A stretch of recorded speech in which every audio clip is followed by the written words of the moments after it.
बचपन में हमने मिट्टी से एक शिवलिंग बनाए थे और लगभग 1.5 घंटे बाद जब हम वहां पहुंचे तो हमने वहां कुछ ऐसा देखा जिसने हमें भी हैरान कर दिया था। तो डैडी ने पहले शिवलिंग को देखा, फिर हम बच्चों को देखा, फिर उन्होंने हमसे पूरी बात पूछी। तो हमने भी बिना डरे उनको पूरी बात बता दी। तो हेलो गाइस, कैसे हैं आप सभी लोग? उम्मीद करता हूँ बढ़िया होंगे। और कैसी लगी आपको मेरी बंदर वाली स्टोरी? और जिसने नहीं देखी हो वो प्लीज़ जाके ज़रूर देखिए क्योंकि बहुत ही मज़ेदार है। तो आइए आते हैं आज की स्टोरी पे। तो गाइस हम लोग ना कुल टोटल 5 भाई और 4 बहनें थी, सारे कजन्स मिला के। और जहाँ इतने सारे बच्चे हैं तो वहाँ शोर भी होगा, वहाँ मस्ती भी होगी और सिंपल सी बात है कोई ना कोई परेशान भी होगा। तो ना मेरी दादी परेशान हो जाया करती थी और जब वो परेशान हो जाती थी तब वो बोला करती थी, मैं ना उनकी लैंग्वेज बताता हूँ आपको। वो बोला करती थी कि जे जितने लौड़ा मोड़ी खेल रहे हैं ना इन पे सब लोग ऐसा तो करो, अच्छा जाओ तो घेरा पे। तो हमारे लोकल लैंग्वेज में ना मैदान को ही घेरा बोलते हैं। तो बस फिर क्या था, हम लोग दौड़ के भाग के पहुंच जाते थे मैदान में खेलने के लिए। लेकिन आज वहाँ मकान बन गया है और वो मैदान कभी हमारी दुनिया हुआ करता था। कभी कबड्डी, कभी क्रिकेट, कभी छुपम छुपाई, सुबह से शाम कैसे हो जाती थी गाइस पता ही नहीं चलता था। लेकिन एक दिन ना कुछ ऐसा हुआ कि जो कि मुझे आज भी साफ साफ याद है। मैदान में कहीं से एक मिट्टी का ढेर पड़ा था, वो शायद मिट्टी किसी काम के लिए आई होगी। तो पहले तो हम सब भाई बहन उस मिट्टी से ऐसे ही खेलते रहे।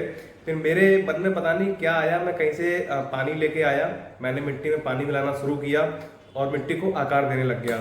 तो धीरे धीरे ना मिट्टी से शिवलिंग बन गई।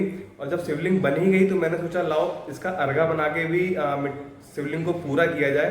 तो गाइस जिसको ना पता हो मैं उसको बता दूं, अर्घा उसको बोलते हैं जिसपे शिवलिंग विराजमान होती है। तो गाइस हमारी मिट्टी से शिवलिंग बन के तैयार थी। तो मैंने उतनी श्रद्धा से वो शिवलिंग बनाई जितनी समझ एक 12 से 13 साल के बच्चे के अंदर होती है। अब बच्चे तो बच्चे होते हैं ना, तो शिवलिंग तो बन गई। फिर ना मुझे कुछ अधूरा अधूरा सा लग रहा था क्योंकि भगवान भी आ ही गए थे और उनके भक्त भी हम बच्चे वहाँ बैठे ही हुए थे। फिर मुझे लगा कि पूजा भी होनी चाहिए। तो बस फिर तुरंत हम लोग मंदिर पहुंचे और वहाँ से फूल और धूपबत्ती दोनों चीज़ें ले आए। और बस फिर वहाँ हम लोग मैदान में बैठ गए, पूरे सच्चे मन से और पूरी श्रद्धा से हम लोग वहाँ पूजा करने लगे।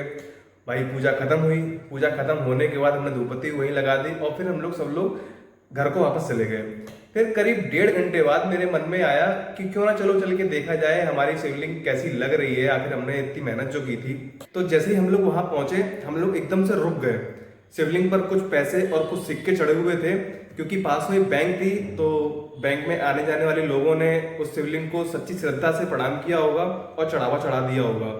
तो उस दिन ना मुझे एक बात समझ में आई कि भगवान मिट्टी पत्थर या सोने में नहीं होते, भगवान हमारी भावनाओं में होते हैं। अगर मन सच्चा हो तो मिट्टी से बनी हुई शिवलिंग में भी भगवान दिखाई दे जाते हैं।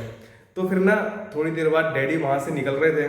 तो डैडी ने पहले शिवलिंग को देखा, फिर हम बच्चों को देखा, फिर उन्होंने हमसे पूरी बात पूछी। तो हमने भी बिना डरे उनको पूरी बात बता दी।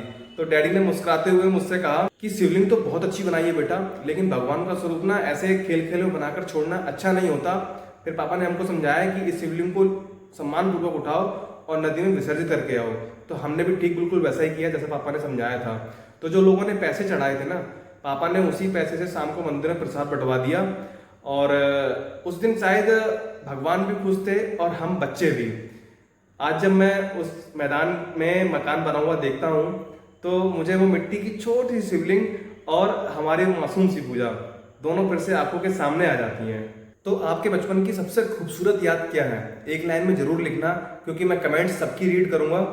और आज की ये स्टोरी आपको कैसी लगी प्लीज कमेंट करके जरूर बताइएगा और प्लीज शेयर भी करिएगा।